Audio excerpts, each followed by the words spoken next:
Raw versus cooked. In this video, we're going to discuss the differences between the two and which is healthiest for your pets.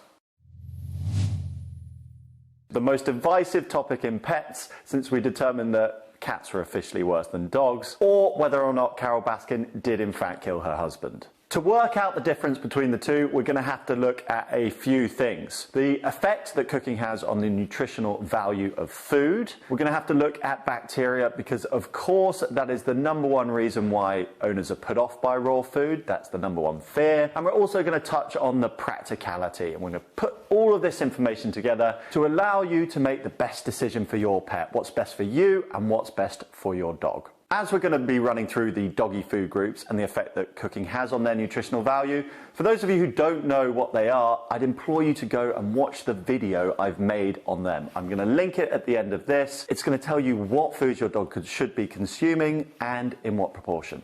Right, we're going to start off with meat. For those of you who have watched my video on doggy food groups, you know that this is the predominant food source in a dog's diet. The longer you cook meat, the more it reduces the quality of the protein. Heat does what we call denature proteins, which reduces their ability to perform the bodily functions that we need them to perform. That is why meat meal, which you find so often in low quality dry foods, is just not at all comparable to a fresh piece of steak. They are two completely different things, and one is far more effective at doing the things we need it to do than the other. When you cook meat, it also reduces the amount of B vitamins by approximately 30%. B vitamins are vital for cell health, metabolism, and energy levels. The minerals that are available in meat, they are heat stable. They generally aren't lost. So that's a good thing, but when you're moving on to organ meats, it does present a little bit of a problem. The reason being, organ meats are much higher in minerals, yet they're also extremely high in B vitamins.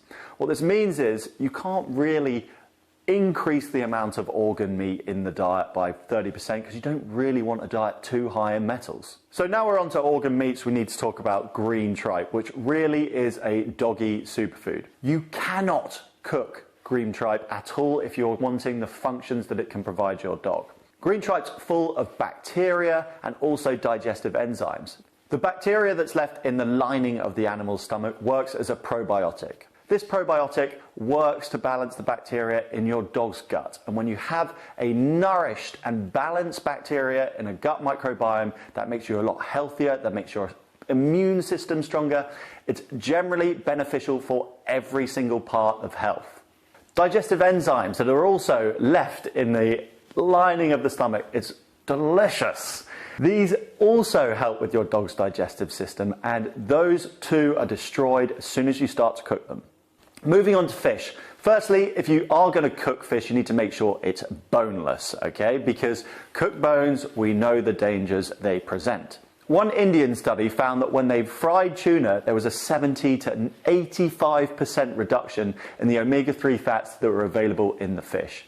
The main reason we kind of put fish in a dog's diet, other than it being a wonderful protein and its own source of vitamins, is mainly the omega-3 fats and the amazing benefits that these provide. They're great for the heart, they're great as a natural anti-inflammatory, keep the skin nourished. What this study has shown is that omega-3 fats are heat sensitive.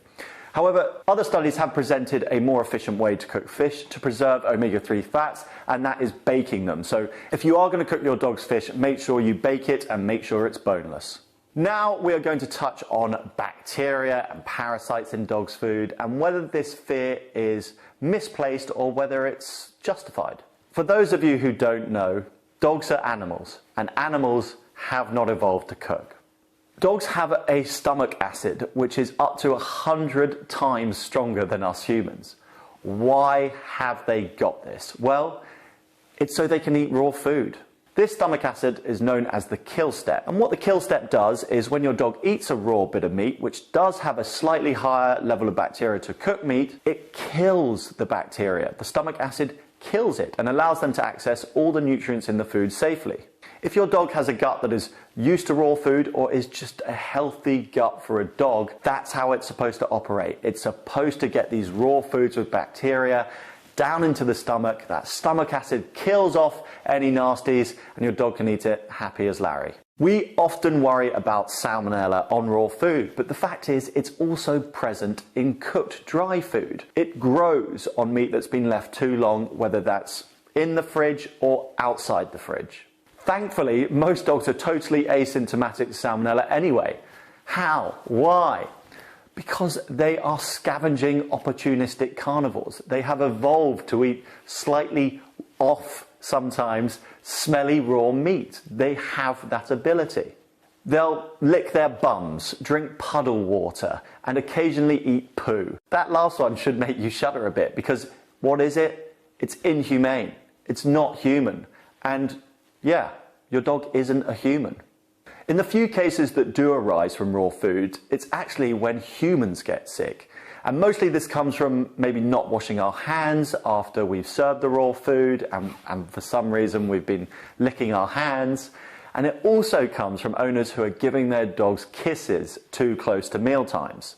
Now, if you want to kiss your dog, I would give it an hour after they've eaten, but I'd also kind of advise against it because they do tend to lick their bums clean sometimes.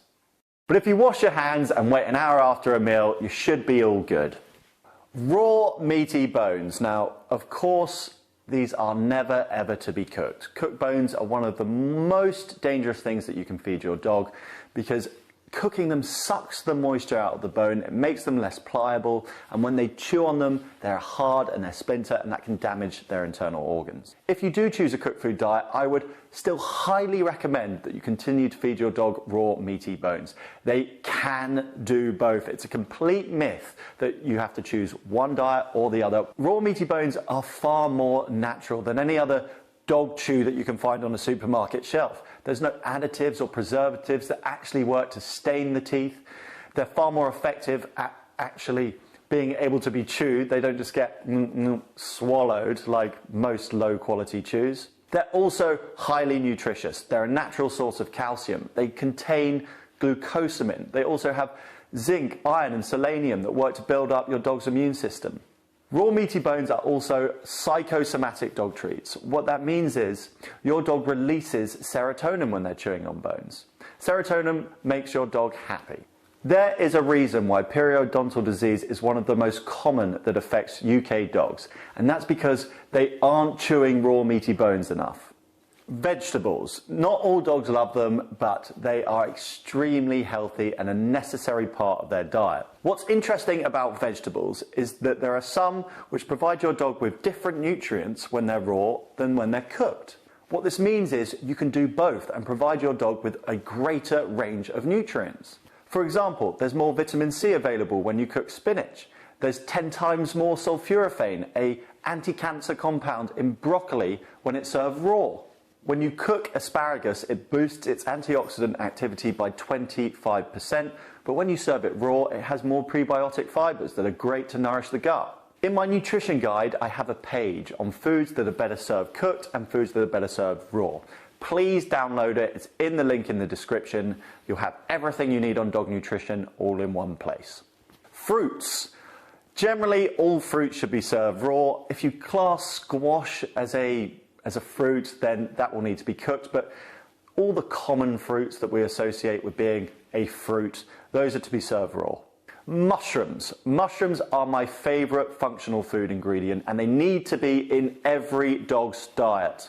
Research is showing us that the more mushrooms we consume, the lower risk we have of getting cancer, and that's the same for our dogs. When we cook mushrooms, it removes the toxins and allows us to gain access to the polysaccharides called glucans, which work to build up our immune system. These are champion foods that are white blood cell boosting, immune building, incredible ingredients that we should all be consuming more of. 47% of dogs get cancer, so having cooked mushrooms in your dog's diet is an amazing way to help mitigate and fight back against cancer. Carbohydrates. Now, carbs shouldn't be a massive part of your dog's diet because they don't have a nutritional requirement for carbs. They are less evolved to eat them than us humans are. Having said that, they can be served to your dog occasionally. Your dog doesn't have as many enzymes to break down carbohydrates as us humans do. That means if you put too many carbs in, it's going to stress the digestive system, which we want to avoid.